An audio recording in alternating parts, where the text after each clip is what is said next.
Good morning, I'm Raisin, and today we're going to be doing cinnamon raisin sourdough bread. So we're going to start, this is morning, day one. I usually do this around 9 or 10 o'clock in the morning. We're going to start with our sourdough starter. It should be all bubbly. Mine is not today because I'm just showing you how to do this.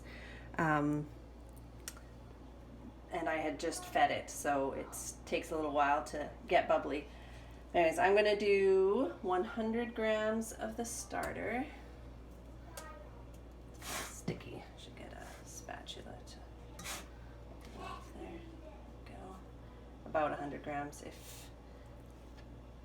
Usually tend to do a little more than two less if it ends up being more. It's 130, good enough.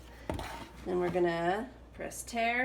Do 100 grams of white flour.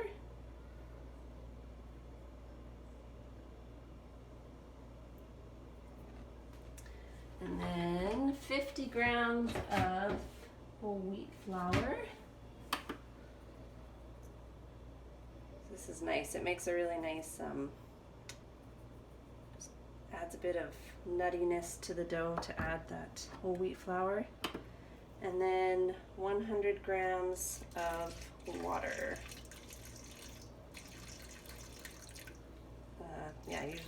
Usually I do about 120 or so. Right? And then, I'm gonna refill my starter right away. So after you use your starter, I used 100 grams, so I'm going to replace it with 50 grams of flour and then 50 grams of water. Make 100 grams or so. If you want to grow your starter, of course, to make more than you originally had, you can just add a little more. If you're planning to use it again soon, leave it out on the counter. And if you are not planning to bake for a while, then just put it into the fridge and then you don't have to feed it as often. I usually leave mine out on the counter though still for an hour or two at least, just to help things start growing. Okay, so that's what it will look like. And then I'm just going to leave that, put a lid of some kind on top. I usually just use a plate and leave it for about 5 to 6 hours.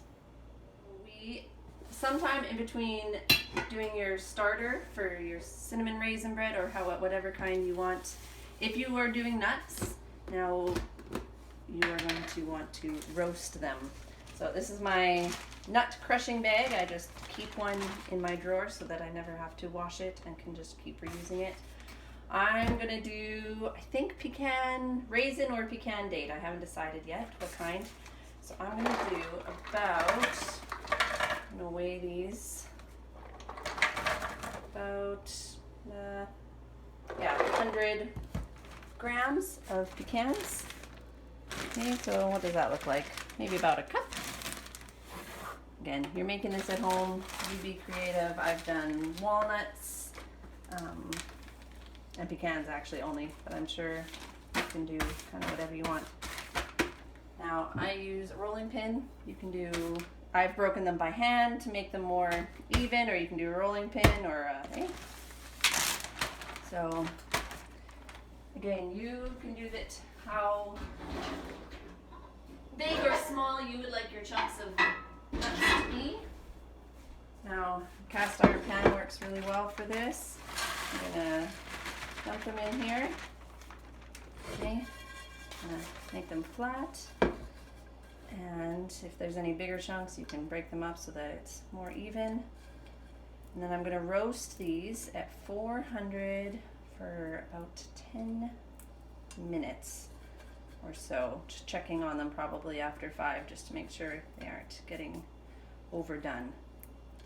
Okay, so we've been letting our starter sit here all morning. We started it around I don't know, whenever you wake up, 8, 9, 10. If you start later in the day, just make sure you put it in a warm place. Make sure your water is warm so that it just grows a little faster.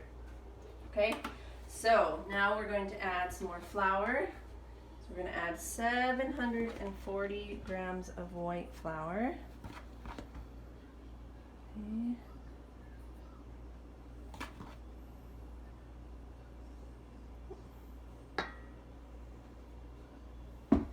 Enough. And then 60 grams of whole wheat.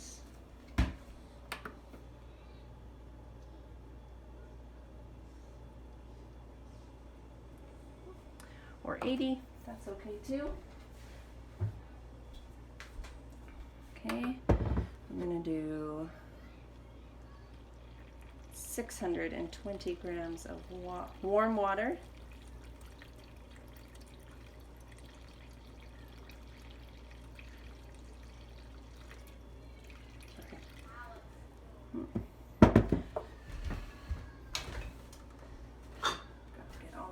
Ingredients together here. All right, half a teaspoon of yeast. We're just going to sprinkle that right in the water to kind of sit there. I am going to do cinnamon in this. I'm doing a walnut, or not a walnut, a pecan date, and then I'm going to add some cinnamon as well. I do just because I have the half teaspoon out. Just add that right on there. Nice heaping teaspoon of that. And then salt. Don't forget the salt. Again, I always just make a nice little hole in the flour so that if I add too much salt, I can scoop it out again, because it happens. It pours out quickly sometimes. So we're doing 20 grams of salt. There we go. Now, these are my nuts from earlier that I toasted. Okay, so I'm just going to add those right on top. And then I pureed some dates. That's how I did it. You can cut them into fine chunks or puree them. If you puree them, it will just make the whole dough sweeter, and it will also turn it purple. So that's interesting, but delicious. All right, since we have everything on there, so I have, what do I have? I have just over 100 grams of nuts, and then for dates I did 150. For doing raisin and cinnamon, usually I do 200 grams of raisins, 1 heaping teaspoon of cinnamon, and yeah, so you can get creative with this. Now we're going to use our pinching technique, where what we're doing is grabbing and pinching the dough like this to mix it all up. Scraping around the edges with your hand. Making sure you get all that starter that's on the bottom.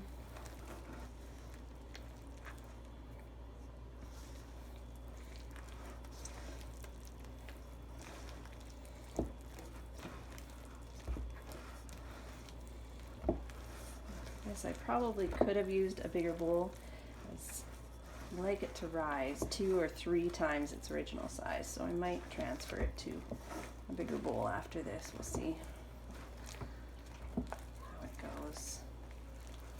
We're just mixing, just using that pinching technique. If it's not all completely mixed, as in, you know, you kind of feel like, oh, I've got more dates in this pocket, or yeah, your folding will also help finish it off when we're done. Just make sure there's no dry flour. Okay. And once we've got it like that, okay, we're gonna put a plate on top of this and leave it. We'll come back in about half an hour to stretch it, and I will show you how to do that when the time comes. Okay, we're just going to do our stretch here. I have waited too long. Usually you should do it every about half hour, 45 minutes after you first mix it up. I went outside for a walk with my kids and got distracted, so I waited. But so anyways, life happens. My timeline, I'm pretty generous with it and flexible with it. If you're doing it like me and doing the dates as I'm finding them, squeezing them out with my hands. So as I'm stretching, you can see I reach in, grab a handful, pull it up just until it starts to break.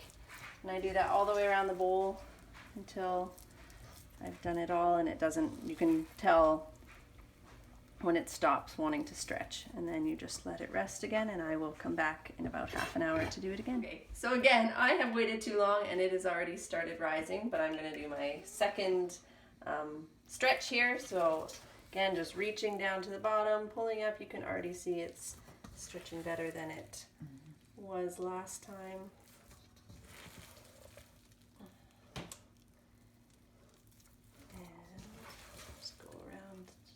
Whole thing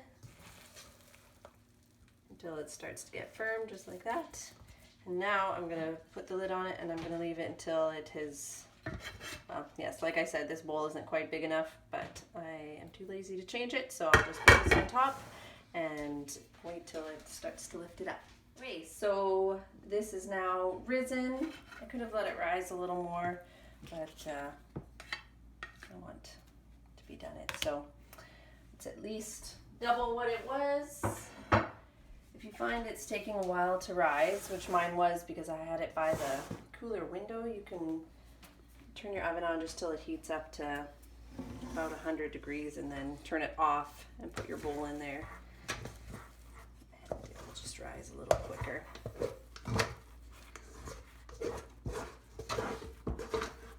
This is a stickier dough, so you'll probably want a decent amount of flour on the counter. I probably didn't do enough.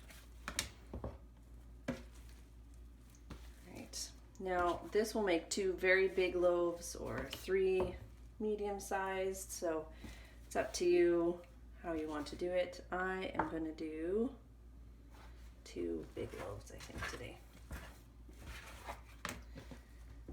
Alright, so we're going to just push the air, move this one aside. I'm going to make this one a round loaf. So again, I'm going to fold kind of it all in to make it sort of round. A bit more flour on top. And I'm going to turn it over. And I'm going to use the tension pull technique where I'm using my pinky fingers underneath here to just push the whole, pull the whole loaf towards me. And this edge here is pulling tight on the counter. So it's a quite gentle motion.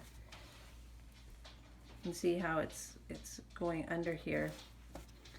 Let me just do this until it's a nice round shape.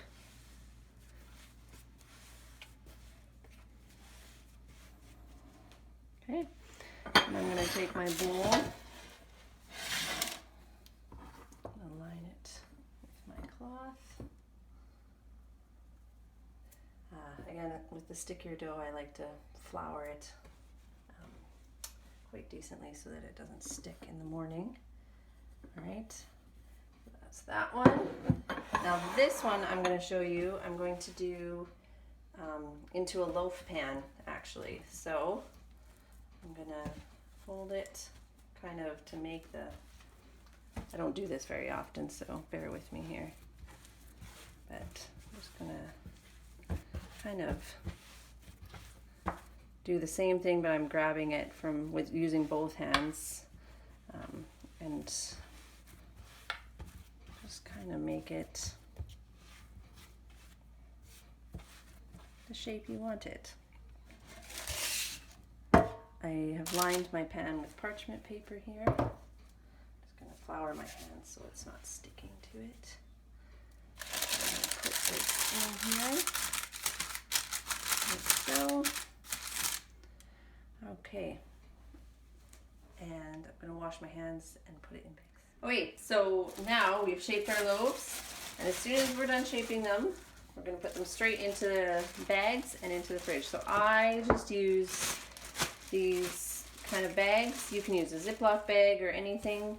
I find these ones easiest and quicker than the Ziploc because I don't have to do the zip up when I'm doing lots of loaves. So I tuck it in there, kind of lift this up. It's going to grow quite a bit in the fridge overnight. So you want to leave it loose. And then what I'm going to do is just tuck that end under there while leaving lots of room for it to grow.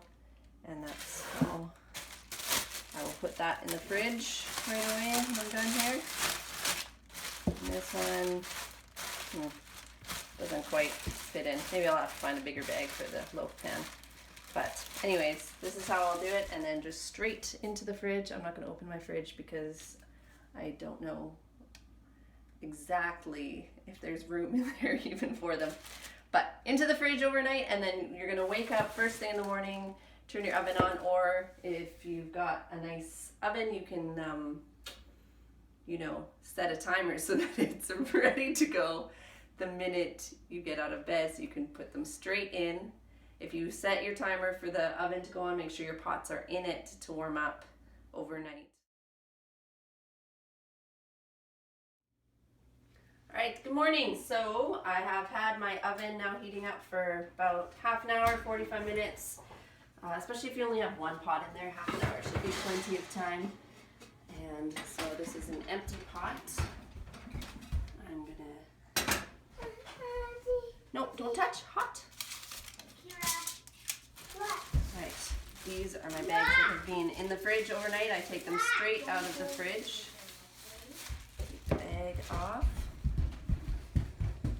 Right, so it has risen beautifully. Now the trick to get it in there without, I want to be gentle. I'm going to do mine upside down. Put my X on top.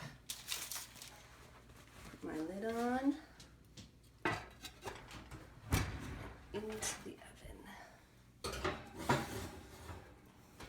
And now for my bread pan. Ended up double bagging it to make it fit. This one didn't rise as much. It probably was just in a slightly cooler part of my fridge. You'll find your fridge has warmer and cooler spots in it. Anyways, this is how I do it, is I do tin foil over top, leaving lots of room for it to rise.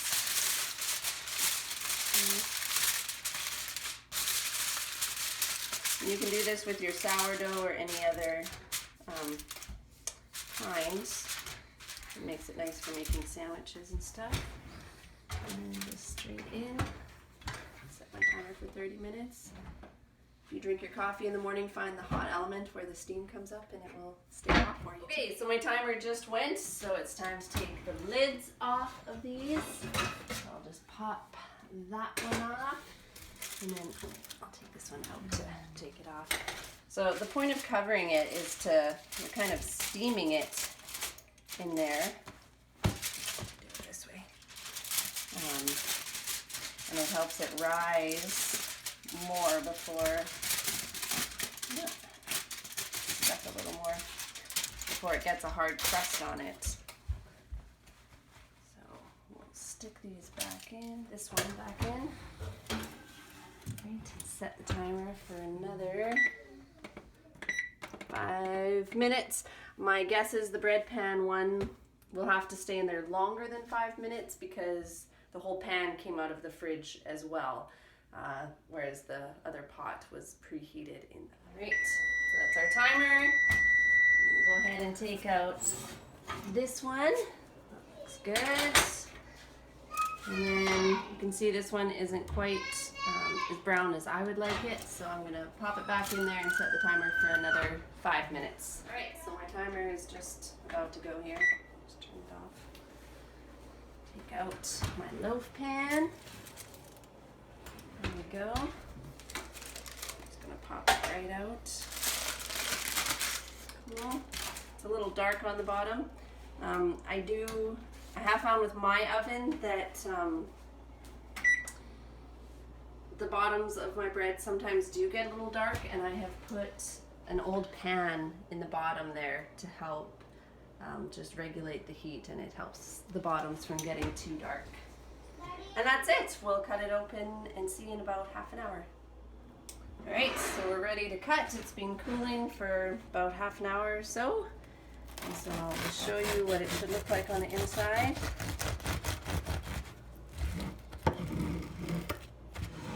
All right, oh, it smells so good. All right, lots of nice pockets there, nice and light. The crunchy outside, and butter it up and enjoy.